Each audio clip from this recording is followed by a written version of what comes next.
Welcome to the final part 4. Here I'm just going to go through a variety of different asset classes, just looking at them on a daily and a 30-minute chart, and just giving my view and my interpretation of what I see on them. Please remember that what I do here is based on the futures contracts. Now, it doesn't mean that there's much difference. A trend is a trend. The prices may differ, but again, if you've got access to both, you can see CFD wise and futures wise, you can work out to a degree sort of how closely or how far away they are from each other in the way of price, which would give you an idea. But if the trend is there, then hopefully it's still useful to you. And just a reminder, so we've got a lot of inflation data leading up to the FOMC meeting decision this coming week, so expect some big moves, I would say. And of course, it's going to be a question of whether they're going to skip or they're going to do 25 basis points for the Fed, and of course CPI could swing it one way or the other. And then of course you've got ECB, which is pretty much a done deal for a 25 basis point increase. Now, the indices analysis, just going to warn you here, I've moved on now to the September futures contract as June expires this Friday as part of the quad witching. So just a reminder of the legend. So black numbers in the right hand column, they are going to be support and resistance levels based on trend lines. Brown numbers are breakout levels. Claret numbers, these horizontal lines that I put in, are either levels where I see support or resistance, or whether they're on double, triple tops or bottoms. Just a reminder of the pivot point colors and also the fib colors, and there is at least one chart with the fibs this week. As usual, start off with the Dow Jones. So this is daily, and of course, over the last couple of weeks we've seen a good move up. It's corrected the previous move. So again, I always like to look at these, that sort of you get these mirror images between what's going on, and I think that they can be quite useful. If you look sort of where it had this sell-off here and came all the way down, here we've almost got that mirror image, and again around this level is my trigger point if I wanted to get long based on that, because it's got to break these highs over here before it's going to convince me. But there it is, it's just done a complete 360 there, and so now coming up to these sort of stronger levels, is it going to break out? And here, so resistance level I've got at 35,173. I've also got resistance at 34,369. That's just based on this trend line here. And then below that at 33,886 is a support line. But for me, I've got it also as a breakout. If it goes below this sort of area, I probably want to see it a little bit lower. But if it does start, it's going to make me feel that the sellers have taken control of the market there. And then we could see it come back down to test the 33,027 support level. When we look at the 30-minute, as you can see, Friday had a good move up. We're coming up to some resistance levels. So the resistance level I think is around about 34,550. I apologize, I haven't got the level marked on there. Then on the support side, again as a breakout though, is 34,244. Below that I've got support at 34,176 and another support stroke breakout at 34,124. These are areas perhaps where I see them as support or just a breakthrough. It depends what's happened in the past. I'm always looking at the left to see what's going on there, because it starts to give me a clue. So sort of around this level is just where I'm looking all the way across to see what it's done previously, to try and give me that little bit of extra insight. Okay, so move on to the S&P. Again on the daily, so I've got resistance at 44.36. I've got support at 34.54. I've got support at 43.54. Then I've got support at 43.26. But that is a breakout level should it get through there. Again, just always remember, these are just the way that I interpret the chart. It doesn't, they're not recommendations at all. And then much lower down, I've got support at 41.21. Moving on to the 30-minute, we do have a little bit of a resistance coming in at 44.36. Got support at 44.22. It traded below that on Friday, but it's obviously because it had that big rally towards the close. And again here you can see, because it's got up to this R2 level but been rejected, these are the pivot points, and they're really useful. If you don't understand them, let me know. We actually do a one-day course on technical analysis to help people with these types of indicators. And then moving lower, not too much. Again, this breakout at 44.06, should it start to sell off. So the Nasdaq, so when we look at the tech stocks, again, another strong week there. So I've got resistance at 15.624. I've got support at 14.756. If it did have a big sell-off, and it is a big if for it to do it, 14.248 is support, but 14.4142 is another breakout on the downside.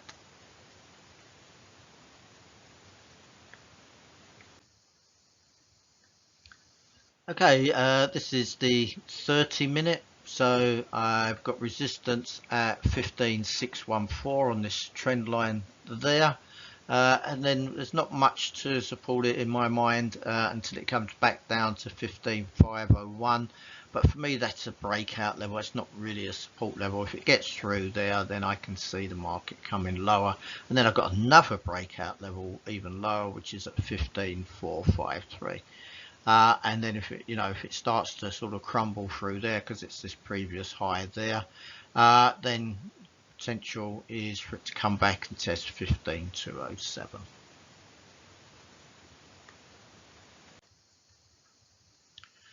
Moving on to the Russell 2000, which has sort of really underperformed this year.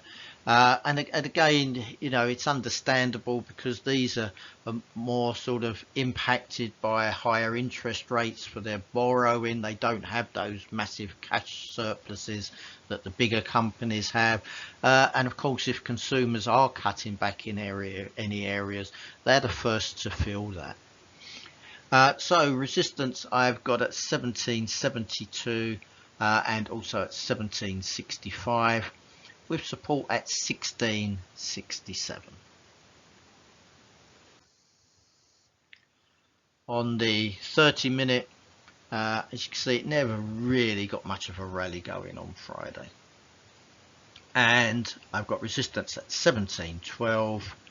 I've got a breakout at 17.04 if it should get through there, and then support is at 16.89. Moving on to FX, so here's the pound against the dollar.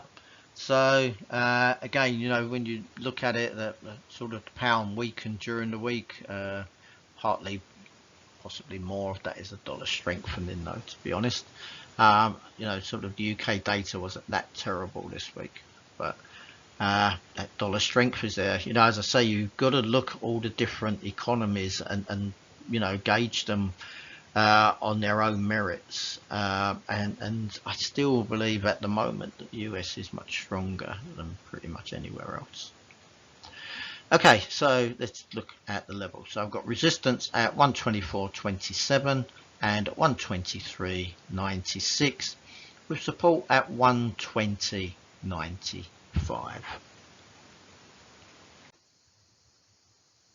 On the 30-minute, all day long it struggled to get even up to test the pivot, but it did come down to test S1.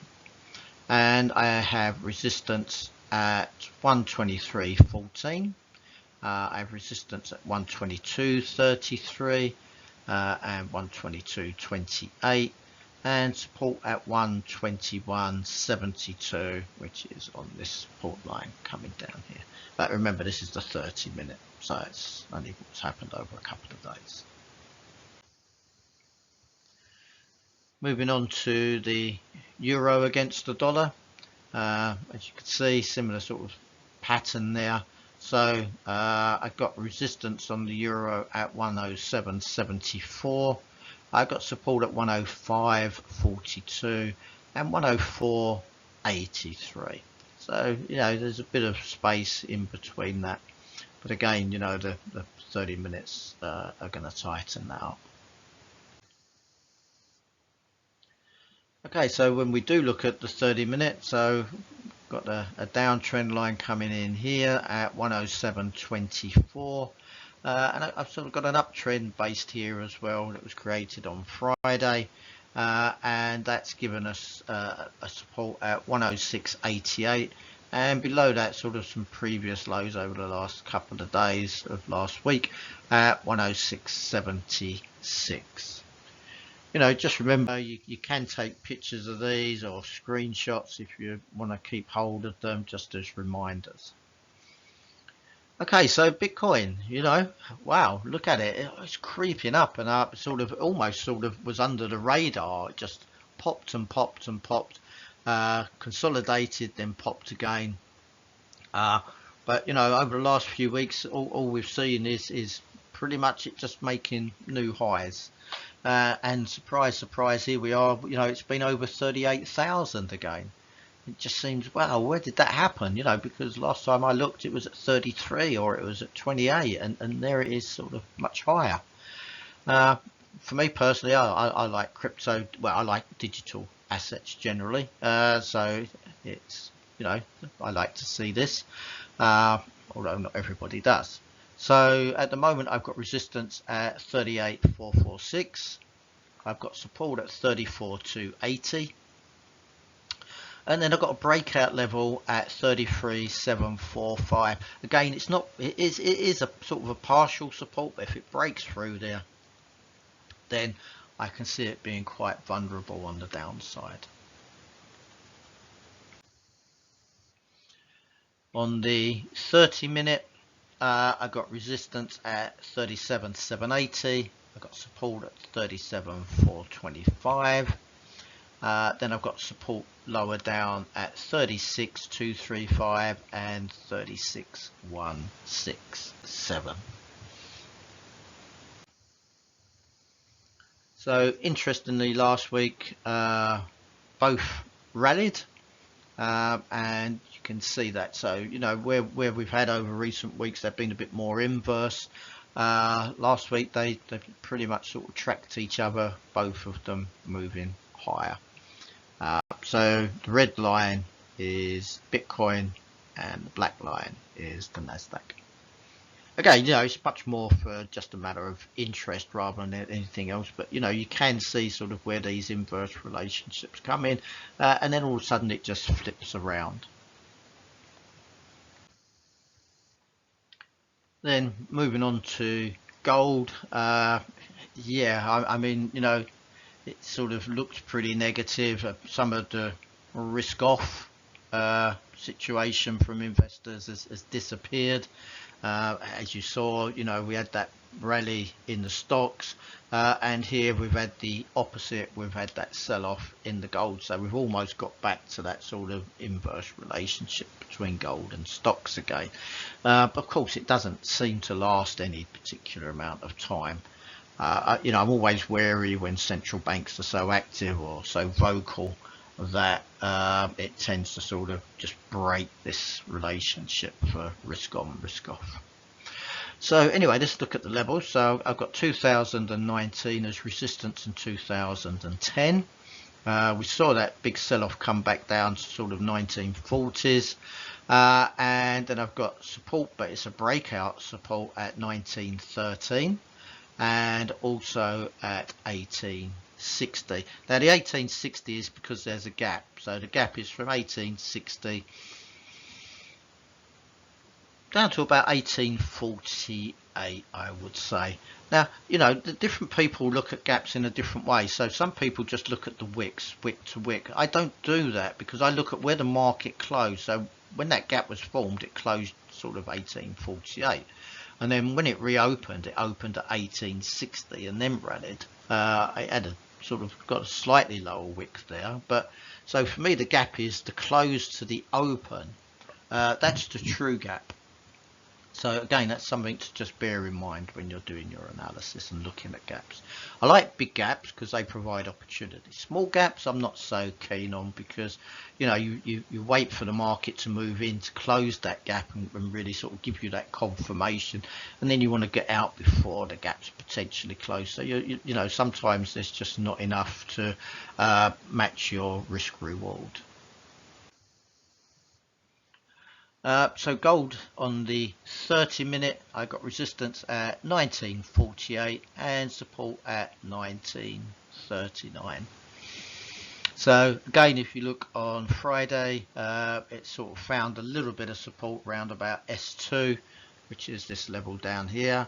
But yeah, I mean, there's going to be more likely a breakout one way or the other this week. I'm not too sure which way. Okay, so oil, you know, it's been a surprise, hasn't it? You know, when you look at OPEC Plus, they must be again very disappointed to see these prices at the moment. Whether they're prepared to cut supply again moving forward, I really don't know. But as things have sort of, for the moment, settled in the Middle East, it seems as though, you know, there's less panic buying going on with oil. So here we're looking at WTI. I've got resistance at 83.89. I've got support at 75.35 and 74.79. And you know, it's sort of closed off the lows, a little bit of profit taking, a little bit of end of week short covering, I guess. Again, you know, we're going to have to wait till the markets reopen to see whether that rally is going to continue or whether it was just simply that, some profit taking. Okay, so finally we move on to the 30-minute chart. Got resistance at sort of 78.06, but again it's that breakout level. If it gets through that resistance, then I can see it moving higher, and then the resistance above that is 81.47. If it struggles to get much higher, then I've got the sort of the first resistance level there at 77.52, with support at 77.21, and because they're so close to each other, one of them will get broken very quickly. Well, that's sort of pretty much my analysis for this week. As usual, you know, I'd love to hear from you guys if you like it, if there's anything you can see the ways of improving it. Always there. Happy to hear positive or negative comments. But you know, it's really just to help you, give you a bit of insight, some analysis, and hopefully it helps you with some of your trading decisions. Or at least maybe stops you making some mistakes. Just remember, when you're putting trend lines on or any lines on a chart, make them as accurate as possible. Even that slightest deviation of missing can be the difference between you getting stopped out or getting a profit. So have a great week, and hopefully we'll see you again next week. Be lucky. Again, just finally, a little reminder of what we do. So apart from the YouTubes, daily newsletters that go straight to your inbox each morning to provide you with global headlines, global news, and also my views. And then if you'd like to subscribe, we also provide chart levels and pivot points. When it comes to courses, we offer everything from 1-day workshops, 1-week courses. One of those includes a free trading challenge, up to the comprehensive masterclass, which is an accredited course, and the next one of that starts in a week's time on the 19th of June. So if you're interested, then contact us quickly, because those places won't be around for long. Now, also trader mentoring, where we help traders improve and get to that next level time and again. We consult to companies, FX and commodity exposure. We provide a whole platform and mass of educational content to individuals, exchanges and brokers. And as usual, we start with our disclaimer. So trading involves the potential risk of loss of capital. It's not suitable for everyone, although hopefully it is for you. When it comes to leverage, just be careful, because you can lose substantially more than that initial investment. Everything we include in here is just purely for educational purposes.